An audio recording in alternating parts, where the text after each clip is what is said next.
Um caráter cristão é o tipo de caráter que é moldado à imagem de Cristo.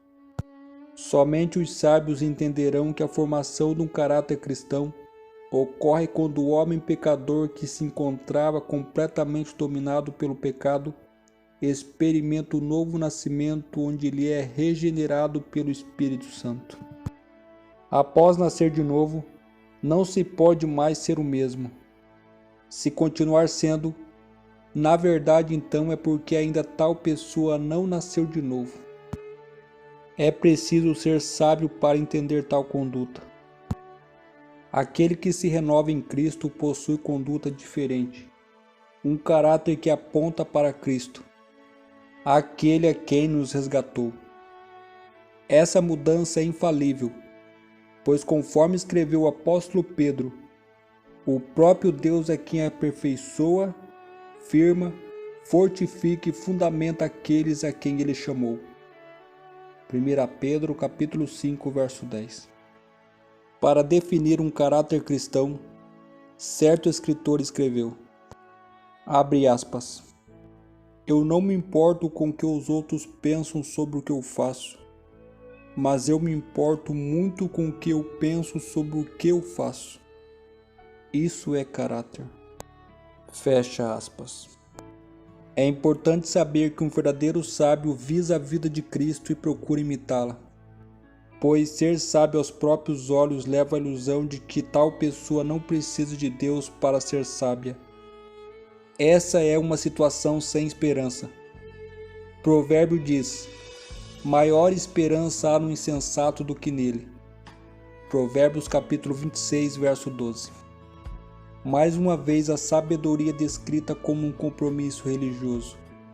Ser sábio significa guardar os mandamentos de Deus, manifestar o amor e fidelidade, ter uma conduta de vida diferenciada, ou seja, um caráter que honre a pessoa de Cristo e seus ensinos.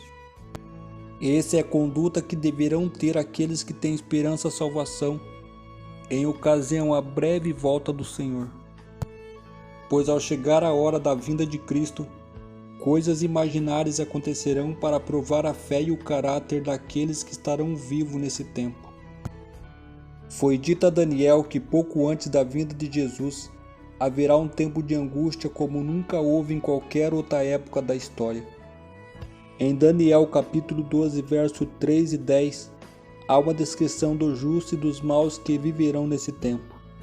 Observe como os ímpios continuarão na impiedade, em contraste com os sábios que resplandecem, talvez porque tenham sido purificados, limpos e aprovados durante esse tempo de angústia, como nunca houve desde que existem nações até aquele tempo. Daniel capítulo 12, verso 1. Os ímpios não compreendem esse momento, mas os justos são sábios e compreenderão. O temor do Senhor é o princípio do saber. Provérbio capítulo 1, verso 7. Talvez nesse contexto, os sábios sejam sábios porque têm uma compreensão dos acontecimentos finais do tempo de angústia na medida em que ele se desdobra.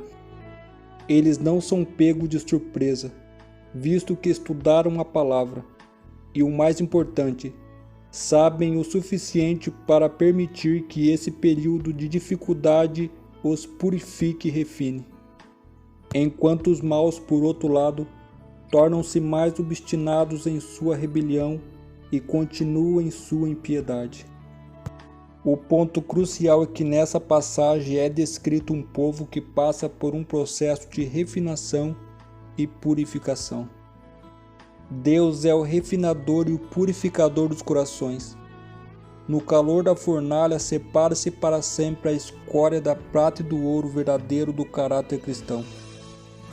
Jesus observa a prova, sabe o que é preciso para purificar o precioso metal, a fim de que lhe reflita a glória do divino amor. Quão terrível é ser a causa de Deus manchada pela vontade perversa do homem e seu temperamento não subjugado. Quanto sofrimento traz ele sobre si por seguir as obstinadas paixões que o dominam. Deus muitas vezes abate o ser humano até o pó, aumentando a pressão até que a perfeita humildade e a transformação do caráter o põe em harmonia com Cristo e o Espírito do céu o tem a vitória sobre si mesmo. Na lição de amanhã, falaremos sobre caráter e comunidade. Que Deus os abençoe e até a próxima.